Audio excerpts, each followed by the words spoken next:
Halo bos, welcome back to my YouTube channel Zakaria Sidik. Oke, di video kali ini saya mau ngelanjutin curhat magang Jepangnya lagi nih bos. Kebetulan udah lama kita nggak bikin video sesi tentang curhat ya. Kali ini kita mau ngebahas tentang curhat, yaitu tentang manfaat tes fisik di Indonesia untuk keberangkatan magang di Jepang. Seperti itu bos. Jadi manfaatnya banyak banget nih. Contohnya seperti apa ya, push up. Push up itu untuk ini loh, lengan kita ya. Karena di sini kita sering angkat-angkat berat. Jadi lengan kita ini harus terlatih. Terus ya harus kuat angkat berat gitu. Terus ada juga kalau dulu di LPK saya itu saya pas waktu tes fisik itu lari tengah hari siang bolong ya. Jam 12 siang itu pas lagi cekar, lari lewat jalurnya itu jalan aspalan. Itu kan panas banget. Itu ternyata saya rasakan di Jepang itu jauh lebih panas teman-teman. Saya kira dulu waktu di Indonesia pas tes fisik lari kayak gitu tuh itu udah panas. Ternyata di Jepang jauh lebih panas lagi, jauh lebih panas lagi. Sangat panas banget. Kalau udah musim panas kayak gini. Suhunya itu kalau musim panas itu teman-teman bisa kisaran antara 38 sampai 41 derajat Celcius. Itu panasnya itu. Ditambah lagi, enaknya kalau di Indonesia ya teman-teman, panas-panas itu masih ada angin. Kita berteduh di bawah pohon, itu ada angin, enak. Kalau di Jepang, Masya Allah, panas, nggak ada angin. Sakit banget. Kayak sekarang ya, jam 11 waktu Jepang kita udah istirahat siang. Kebetulan juragannya nggak kuat ya, udah tepar banget. Ini saya udah salin baju kedua ini, baru jam segini udah salin baju kedua. Baju kerja saya tadi udah salin ya, saking panasnya. Baru jam 8 pagi udah puasa semua itu.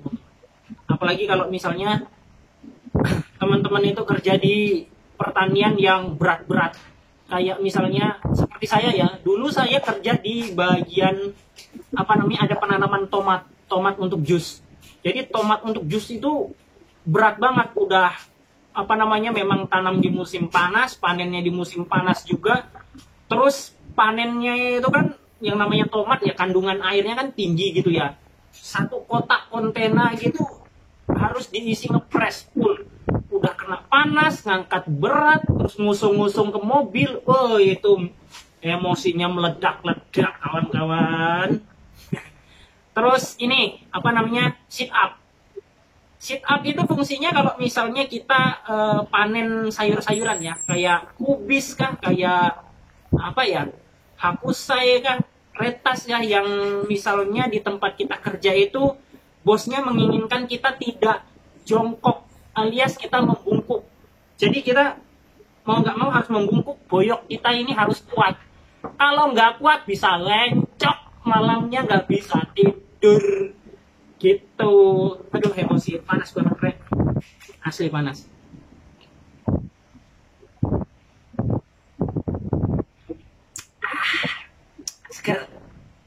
Jadi kayak gitu.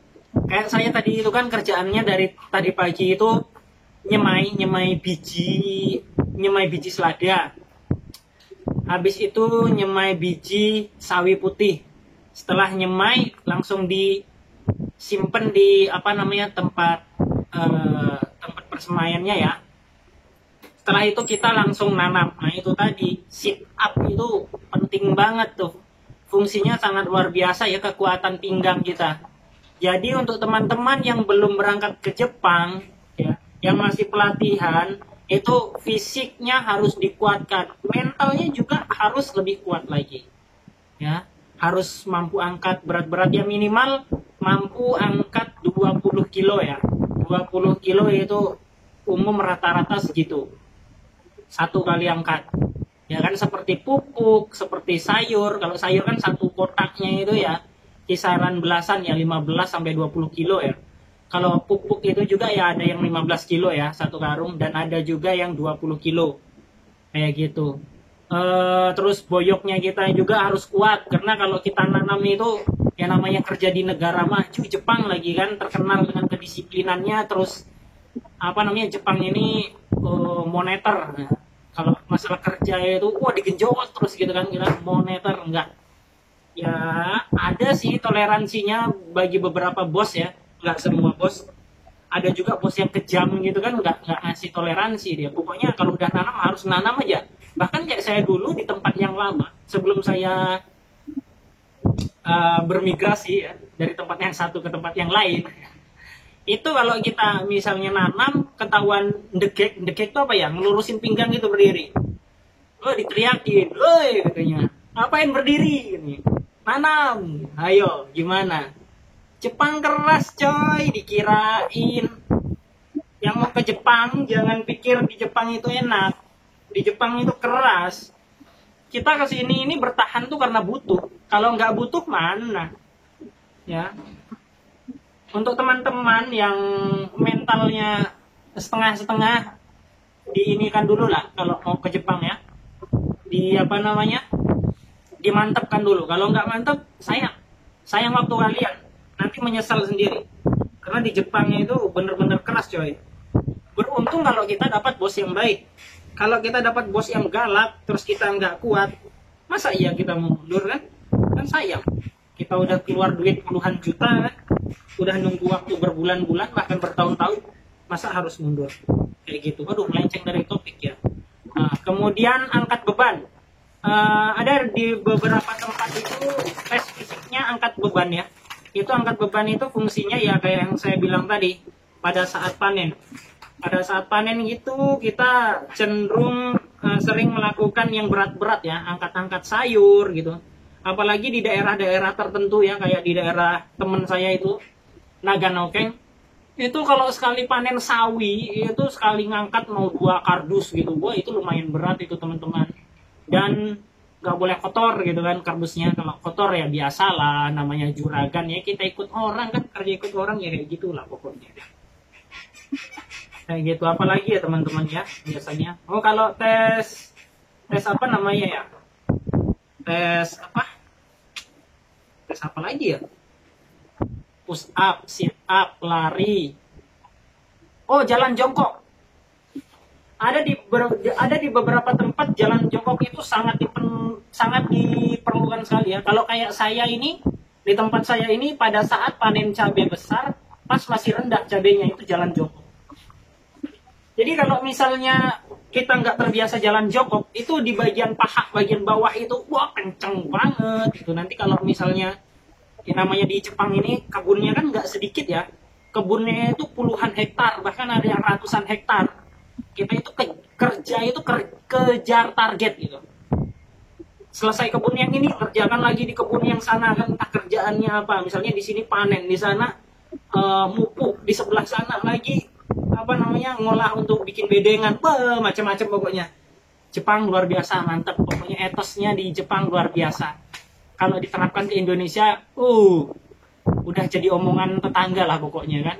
Di Indonesia aja kalau misalnya ada yang kita kerja berangkat pagi, pulang sore gitu kan, walaupun di kebun, itu aja diomong orang kan, dibilang apa, cari harta terus, harta nggak dibawa mati gitu kan. Belum tahu mereka kalau di Jepang ini jauh lebih parah. Makanya Jepang ini maju karena etosnya itu tinggi. Ya, namanya juga mereka menuhankan duit gitu kan. Pokoknya duit gitu. Jadi kita bilang ketularan ini pikirannya kayak gitu. Sebenarnya di sini ya walaupun lelah ya mau nggak mau kan, ada juga kan sisi asiknya gitu.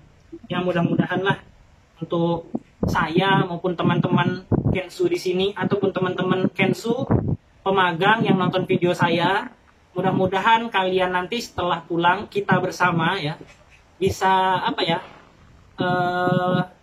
mengaplikasikan sedikit ilmu yang udah kita dapat di sini ya. Karena sayang banget kalau ilmu yang udah kita dapat di sini ya, etos kerjanya, kalau yang di pertanian ya pertaniannya, itu sayang banget ya kalau nggak dicurahkan. Terus tes apa lagi ya? Kalau kayak tes hitung-hitungan ya, matematika, biasanya kita ada tes tertulis ya. Tes tertulis itu kalau matematika itu sangat penting juga. Itu kalau misalnya pas kita panen, itu biasanya ada hitung-hitungan dapat berapa kardus kita gitu kan, disuruh hitung cepat. Kebetulan kalau saya kan rame di sini, saya jarang hitung. Karena saya lemot hitung-hitungannya. Gitu teman-teman. Jadi untuk teman-teman yang masih ada di Indonesia, semangat ya pokoknya ya. Yang mau berangkat ke Jepang, fisiknya harus kuat ya. Push up-nya dibanyakin, sit up-nya dibanyakin, joggingnya, maratonnya. Kalau yang masih waktunya masih lama untuk berangkat, masih bisa untuk olah fisik lah sebagus-bagusnya ya, supaya kuat. Di sini karena kalau dingin kedinginan, kalau panas kepanasan ya. Kalau dingin luar biasa ya, bisa sampai -8 beku. Kalau panas kepanasan, panas banget kayak gitulah teman-teman. Aduh, aku udah tepar. Tadi itu aku mau bikin video tentang pertanian, mau ke kebun gitu kan, tapi berhubung suhunya di sini panas banget dan nggak mendukung, banyak himbauan gelombang panas tinggi, itu kan berbahaya banget. Karena di Tokyo aja itu saya baca di berita itu, dari berita yang diterbitkan SBI Remiten itu, udah sekitar 58 yang meninggal gara-gara gelombang panas ini. Jadi luar biasa banget Jepang panasnya. Ya oke, gitulah pesan dari saya teman-teman ya. Untuk teman-teman yang mau jadi kensu, yang mau berangkat ke Jepang, dikuatkan ya fisiknya ya, larinya, ketahanan fisik terhadap panasnya ya. Terus napasnya juga, olah napasnya harus ditingkatkan lagi supaya kebugaran kita bagus. Kalau kita bugar, kerjanya kan bisa lebih semangat gitu ya, lebih optimal gitu ya. Bisa mempertahankan kebugaran, itu bagus banget untuk pekerjaan, daripada kita istilahnya santuy-santuy aja, tahu-tahu nanti kita tumbang masuk rumah sakit. Siapa lagi yang susah? Kita juga yang susah. Udah kerja berhari-hari, panas kepanasan, dingin kedinginan, masuk rumah sakit, habis dah tuh duit tuh kan untuk berobat, sayang banget. Kayak gitu dulu aja lah untuk video kali ini ya teman-teman. Ini sedikit mau sharing aja ya. Kebetulan udah lama juga kan nggak sharing-sharing tentang curhatnya ini. Kayak gitu. Semoga bermanfaat. Assalamualaikum warahmatullahi wabarakatuh.